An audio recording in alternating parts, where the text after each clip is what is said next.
نحمده ونصلي ونسلم على رسوله الكريم اما بعد فاعوذ بالله من الشيطان الرجيم بسم الله الرحمن الرحيم قال النبي صلى الله تعالى عليه وسلم رجب شهر الله وشعبان شهري ورمضان شهر امتي صدق رسول اللہ صلی اللہ تعالی علیہ وسلم الصلاۃ والسلام علیک یا رسول اللہ الصلاۃ والسلام علیک یا حبیب اللہ الصلاۃ والسلام علیک یا نبی اللہ وعلی آلک واصحابک یا حبیب اللہ صلی اللہ تعالی علیہ وسلم۔ میرے پیارے آقا صلی اللہ تعالی علیہ وسلم کے پیارے دیوانوں، ماہ رجب المرجب یہ بہت ہی عظمت والا مہینہ ہے۔ اس کی حرمت کے حوالے سے قرآن مقدس سے ثابت ہے کہ رب قدیر جل جلالہ نے 12 مہینوں میں سے 4 مہینوں کو حرمت والا فرمایا۔ فیہا 4 حرم، ان 4 مہینوں کے اندر ماہ رجب بھی ہے۔ یہ اسلامی سال کے 7ویں مہینے کا نام ہے، اور رسول گرامی وقار صلی اللہ تعالی علیہ وسلم نے ماہ رجب کے حوالے سے فرمایا کہ رجب اللہ کا مہینہ ہے، شعبان میرا مہینہ ہے، اور رمضان میرے امتیوں کا مہینہ ہے۔ آقا کریم صلی اللہ تعالی علیہ وسلم ماہ رجب کا چاند دیکھ کر دعا کرتے، اللہم بارک لنا فی رجب و شعبان و بلغنا رمضان۔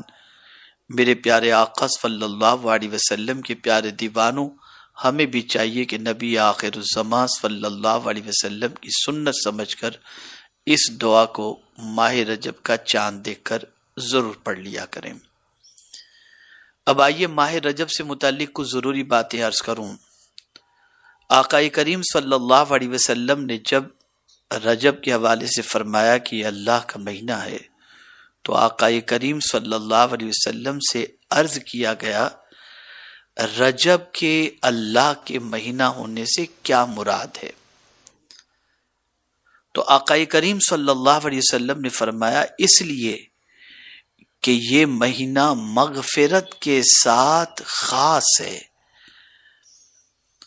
اس میں لوگوں کی جانوں کی حفاظت کی جاتی ہے۔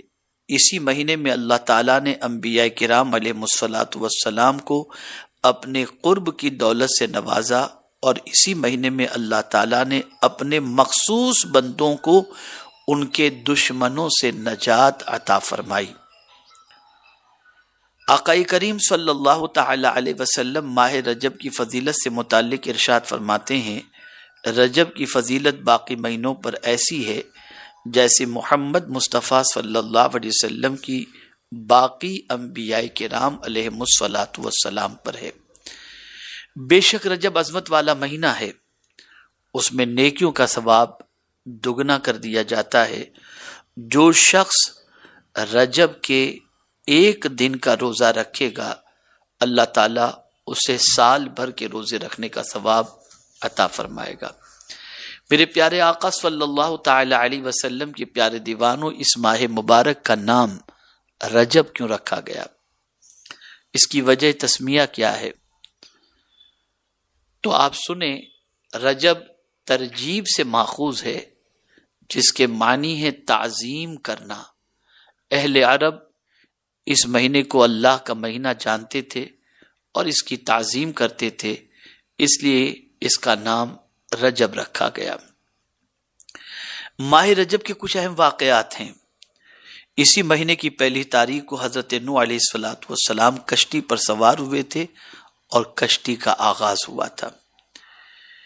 اسی مہینے میں ہمیں سب سے بڑا تحفہ نماز کی شکل کا، یعنی 5 گانا نماز کا تحفہ اللہ نے ہمیں ماہ رجب کے مہینے میں عطا فرمایا۔ اسی مہینے میں زکوٰۃ فرض ہوئی، اسی مہینے میں غزوہ تبوک ہوا، اسی ماہ کی 27ویں تاریخ کو آقائے کریم رؤوف الرحیم علیہ الصلوۃ والسلام کو سفر معراج سے مشرف کیا گیا۔ اب آئیے سماعت فرمائیں ماہ رجب کے روزے کی فضیلت کے بارے میں۔ رسول گرامی وقار صلی اللہ علیہ وسلم نے ارشاد فرمایا، جس نے ماہ رجب کا روزہ رکھا اس کے لیے اللہ تبارک و تعالی 3 چیزیں اپنے ذمہ کرم پر لے لیا ہے۔ اس کے گزشتہ سارے گناہوں کی معافی، بقیہ عمر میں اس کی گناہوں سے حفاظت، اور قیامت کے دن پیاس سے امان۔ یہ 3 چیزیں اللہ تعالیٰ نے اپنے ذمہ کرم پر لے لیا ہے کہ جو ماہ رجب کے روزے رکھے گا اللہ اس کے گناہوں کو معاف فرمائے گا، اللہ قیامت کے دن اس کو پیاس سے امان عطا فرمائے گا، اور اللہ تعالیٰ آئندہ گناہوں سے اسے محفوظ رکھے گا۔ ایک ضعیف العمر شخص کھڑے ہوئے اور عرض کی، یا رسول اللہ صلی اللہ تعالی علیہ وسلم، میں پورے مہینے کا روزہ نہیں رکھ سکتا ہوں۔ رسول گرامی وقار صلی اللہ علیہ وسلم نے فرمایا، رجب کی پہلی تاریخ کا روزہ رکھو، اس لیے کہ اس میں نیکیاں 10 گنا ہو جاتی ہیں، اور 15ویں تاریخ کا اور آخری دن کا روزہ رکھو، تم کو پورے مہینے روزے رکھنے والے کے برابر ثواب عطا کیا جائے گا۔ ایک مقام پر رسول گرامی وقار صلی اللہ علیہ وسلم نے ارشاد فرمایا کہ ماہ رجب کے پہلے جمعہ کی شب اس سے غافل مت ہونا، وہ ایسی رات ہے جسے ملائکہ رغائب یعنی بڑی رغبت والی رات کہتے ہیں۔ اللہ اکبر۔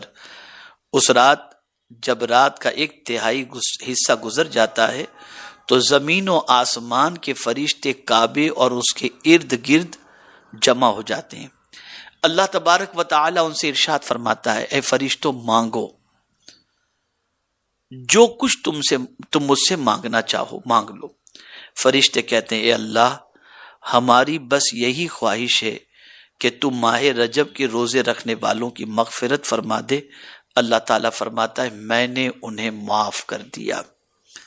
میرے پیارے آقا صلی اللہ تعالی علیہ وسلم کے پیارے دیوانوں، حضرت انس بن مالک رضی اللہ تعالیٰ عنہ سے مروی ہے کہ رسول گرامی وقار صلی اللہ علیہ وسلم نے ارشاد فرمایا، جنت میں ایک نہر ہے جس کا نام رجب ہے، جو کوئی ماہ رجب کے 1 دن کا بھی روزہ رکھے اللہ تبارک و تعالی اسے اس نہر کے پانی سے سیراب فرمائے گا۔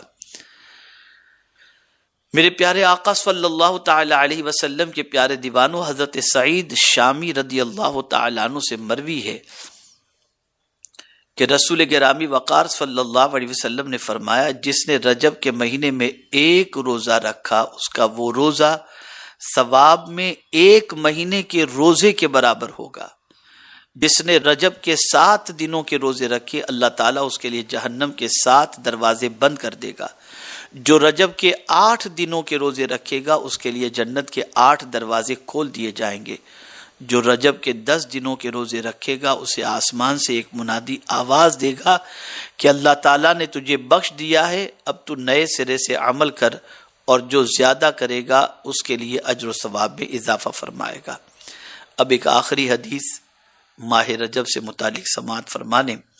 حضرت ابو ہریرہ رضی اللہ تعالیٰ عنہ سے مروی ہے، آپ کہتے ہیں کہ جو کوئی 27ویں رجب کو روزہ رکھے گا اللہ تبارک و تعالی اس کے لیے 60 مہینوں کے روزوں کا ثواب لکھے گا۔ یہی وہ دن ہے جس میں حضرت جبریل امین علیہ الصلاۃ والتسلیم حضور صلی اللہ علیہ وسلم کے پاس اللہ کا پیغام لے کر حاضر آئے تھے۔ میرے پیارے آقا صلی اللہ تعالی علیہ وسلم کے پیارے دیوانوں، یہ سارے کام نفل ہیں، اللہ توفیق دے ضرور کریں کہ ان کی وجہ سے اللہ تعالیٰ گناہوں کو بھی معاف فرمائے گا، برکتیں بھی عطا فرمائے گا، نیکیوں میں اضافہ بھی فرمائے گا، قیامت کے پیاس کے دن سے امان بھی عطا فرمائے گا۔ غفلت میں زندگی گزارنے سے بہتر ہے اطاعت میں زندگی گزاری جائے۔ اور میرے پیارے آقا صلی اللہ تعالی علیہ وسلم کے پیارے دیوانوں، ماہ رجب میں اللہ کی بارگاہ میں خوب توبہ و استغفار کرو، خوب مغفرت مانگو کہ رسول گرامی وقار صلی اللہ تعالی علیہ وسلم نے اس ماہ مبارک میں مغفرت کے حوالے سے رب قدیر جل جلالہ کی جانب سے مزدع جاں فضا کے حوالے سے فرمایا۔ اس لیے اللہ سے توبہ استغفار بھی کریں، مغفرت کی بھیک بھی مانگیں، اور اس مہینے کا نام رجب تعظیم کی وجہ سے رکھا گیا، تو اس مہینے کی تعظیم بئی طور کریں کہ قرآن کہتا ہے فَلَا تَظْلِمُوا فِيهِنَّ أَنفُسَكُمْ، اپنی جانوں پر ان حرمت والے مہینوں میں ظلم نہ کرو، یعنی گناہ نہ کرو۔ جان پر ظلم کرنا، اس سے مراد یہی ہے کہ گناہ ہم کریں گے اپنے اعضاء سے، گویا ہم اپنے اعضاء سے گناہ کر کے اپنے اعضاء کو جہنم کا حقدار بنا کر اپنے اعضاء پر ہم ظلم کرنے والے بن جائیں گے۔ تو اپنی جانوں پر ظلم کرنے سے پرہیز کریں، اللہ سے گناہوں سے معافی مانگیں، استغفار کریں، مغفرت طلب کریں۔ اللہ رب العزت جل جلالہ مجھے آپ کو سب کو ماہ رجب کی برکتوں سے مالا مال فرمائے، اور ماہ رجب المرجب میں روزے رکھنے کی طاقت، توفیق، استطاعت عطا فرمائے، اور گناہوں سے بچنے کی اور مغفرت طلب کرنے کی توفیق نصیب فرمائے۔ وما علینا الا البلاغ المبین۔ السلام علیکم ورحمۃ اللہ تعالی وبرکاتہ۔